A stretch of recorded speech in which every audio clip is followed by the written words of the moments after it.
Hello, my name is Emily from Phase and I'm here today to do the final Grow workshop with you. Now unfortunately we can't be back in school with you just yet, so we're going to have to do this a little bit differently, but we're still going to include all the fun and interactive activities that we had planned. So if you were in our first two sessions, you might remember that we looked at managing emotions and dealing with change. And in today's session, we're going to be thinking about dealing with disappointment.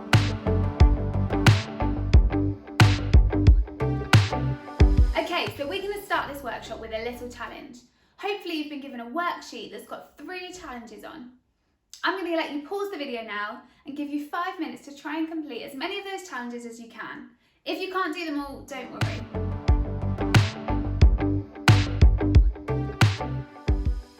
Okay, so let's go through the answers. So for the first question, you might have worked out that you needed to fill in the gaps to make 1, 2, 3, 4, 5, 6, 7, 8, 9, 10. And for the second part, A, B, C, D, E, F, G, H.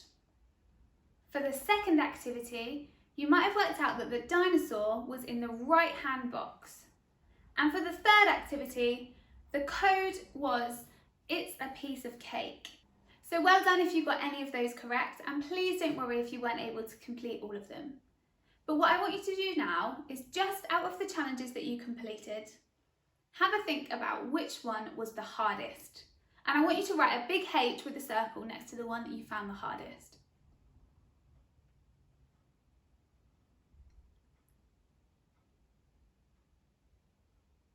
Okay, and again, now out of all of the challenges that you completed, have a think about which one made you feel the most proud. So it can be the same one, a different one. Which challenge did you feel the most proud of completing?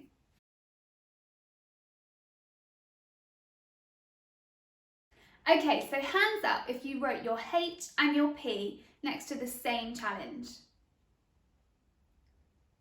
Okay, and often it's the things that we can't do or we find difficult at first that are the things that we feel the most proud of when we're able to achieve them, or even when we notice ourselves starting to get a little bit better. It can be frustrating and annoying getting things wrong or not being able to do something that we want to do. But achieving something that takes you a few attempts or being able to learn from your mistakes is often much more of an achievement and makes you feel so much more proud of yourself. If we only ever tried things that were easy or that we could already do, we would never learn or grow. We'd never have the opportunity to try new things, and we'd never know what we're able to overcome. It's very rare to try something brand new and to get it right straight away. Instead of giving up when you get something wrong, try and give it another go. Think about how you could do it in a different way or what you could try better next time. There are lots of things that might make us feel disappointed. Sometimes we can feel disappointed in ourselves if we do something wrong, or maybe we can't quite master a skill that we want to be able to do. And sometimes we can feel disappointed about the things that are going on around us. Recently, you might have felt disappointed about not being able to see your friends or not being able to see some of your family members. Maybe you missed some important events or birthday parties, or maybe you weren't able to go on holiday.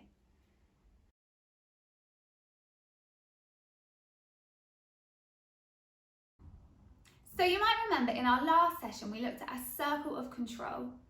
And a lot of those things that leave us feeling disappointed are completely outside of our control.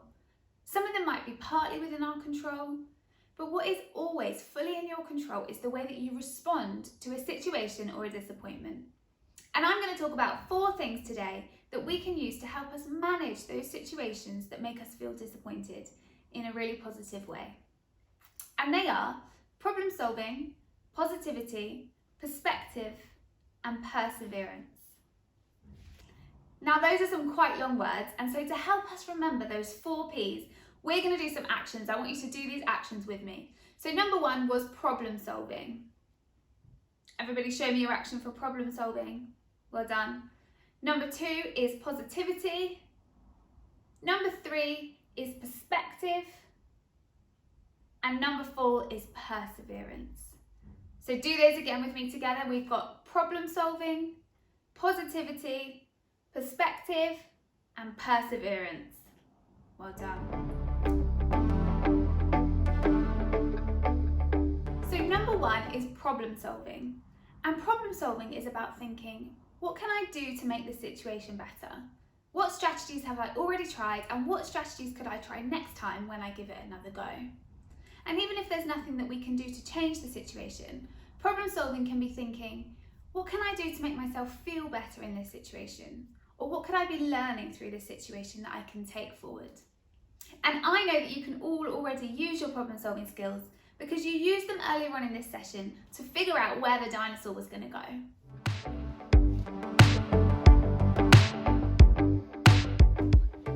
Number 2 is positivity. And you can control the words that you say, but did you know that you also have control over the way that you think? So I want everyone to shut their eyes for me for a minute, and I want you to picture your favourite place in the whole world. Picture exactly what it looks like. And now I want you to picture your favourite person coming into your favourite place. Picture what they look like, what their facial expression is, what they might be wearing. And now I want you to picture your favourite person giving you your favourite food in the whole world. Okay, open up your eyes for me. And in the same way that we can tell our brain to think about those things, we can also tell our brain to focus on positive rather than negative thoughts. And choosing to think positively and not say things like, I'm always going to be rubbish at this, or it's always going to go wrong when I try, is a really important step in not wanting to give up when things are difficult.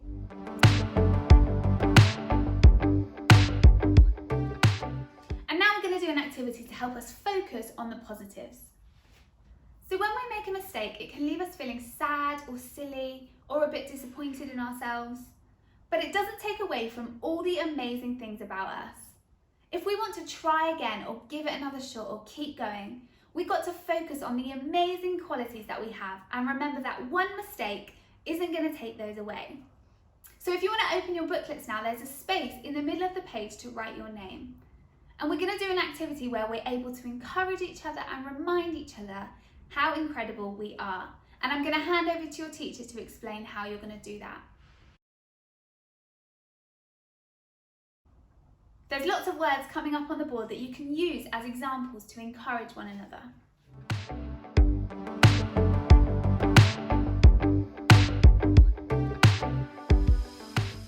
So hopefully you're feeling really encouraged after that. And even though getting things wrong or making mistakes leaves us with a horrible feeling, it doesn't stop all of the amazing things that people have said about you from being true. The horrible feeling that we get doesn't last forever, but the learning and the experience we get from making mistakes will stay with you forever. So next time you get something wrong or you make a mistake, focus on what you can learn and how you can grow from it, and remember that all the other amazing things about you are still true.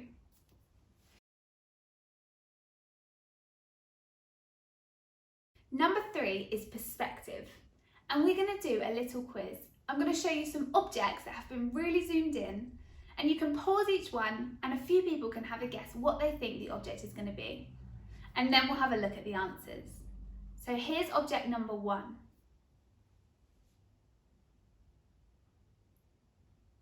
Okay, and here's object number 2.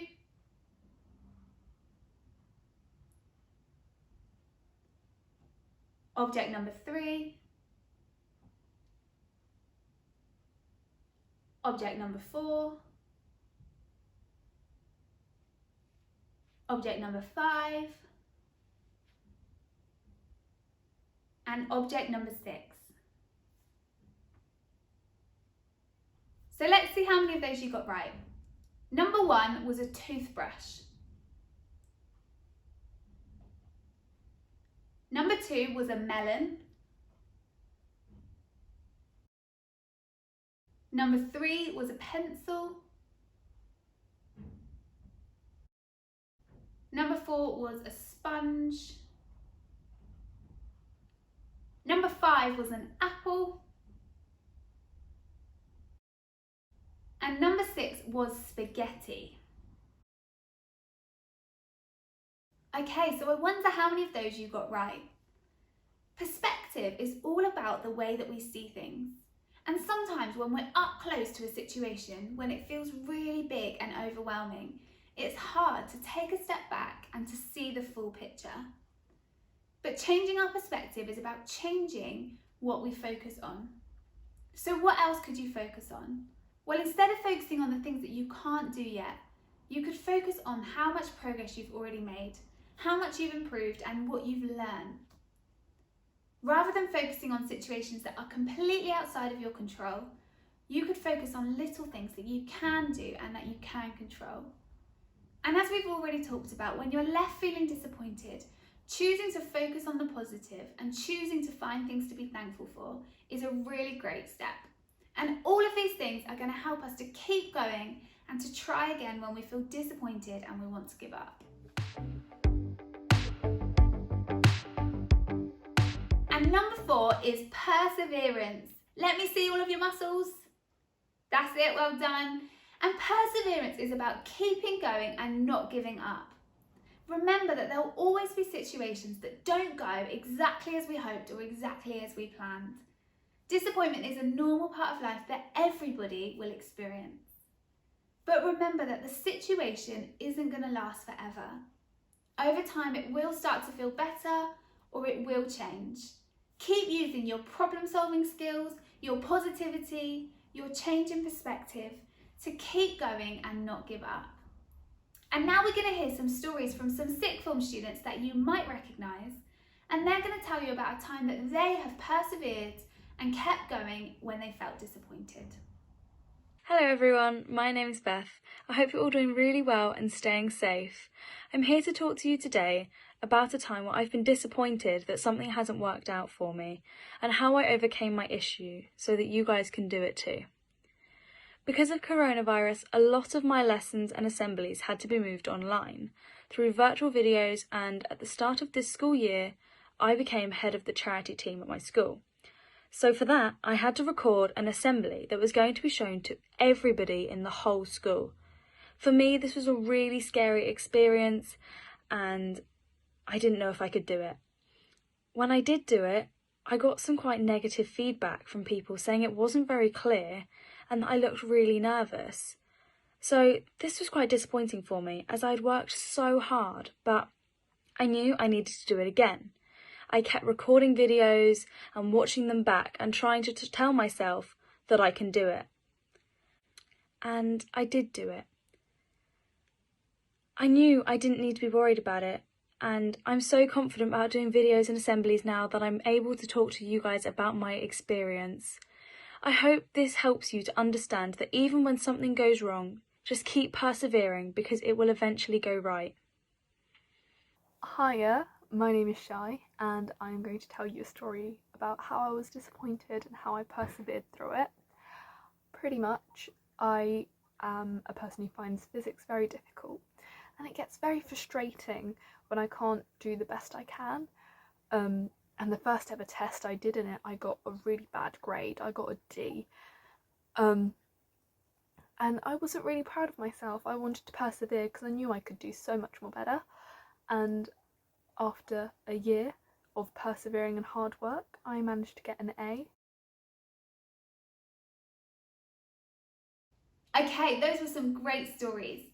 And so we're going to quickly recap on the 4 Ps, the 4 things that are going to help us to keep going and not give up when we feel disappointed.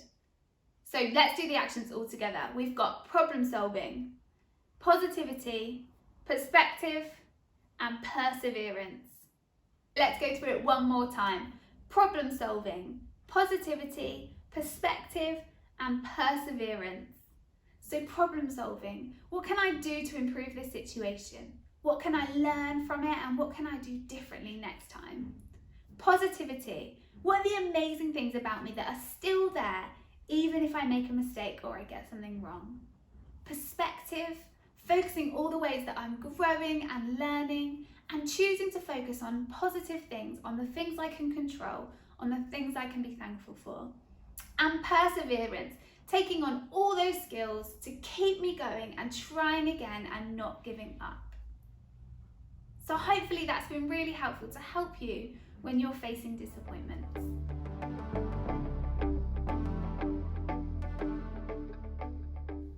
So So over the last 3 sessions, we have looked at ways of managing our emotions, ways of managing change, and ways of managing disappointment. And in our first session, we looked at lots of different strategies to help us manage our anger, our sadness, and our worry in a positive way. In the second session, we thought about how to manage change, and we used the word hope to remember, have questions, open up about how we're feeling, being present and staying focused on the things that we can control, and remembering that everybody goes through change.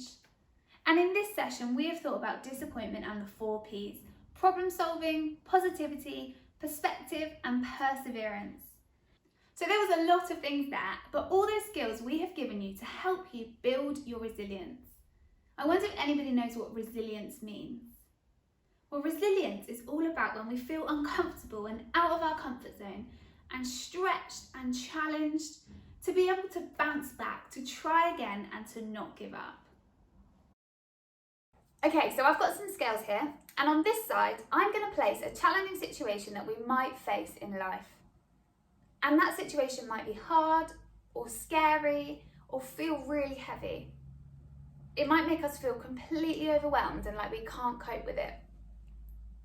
And the thing is, we often can't take those situations away, but what we can do is use the tools that we've talked about in the last 3 sessions to help us feel more balanced and able to cope with the situation. So we could use a stress ball, or try some breathing exercises. We could remind ourselves to focus on what's inside of our control. And we could ask lots of questions. And we could remember to say positive things about ourselves rather than negative, and focus on how we can learn from our mistakes. So even though those things don't take the situation away, they help to balance it out. They help us to not feel completely overwhelmed, helps us to manage and to cope with the situation that we're facing. On the back of your booklet, you'll see a picture of some scales. And coming up now are some of the challenging situations that we've talked about over the last few sessions. So what we want you to do is to pick one of the situations and write it on the left-hand side of the scales.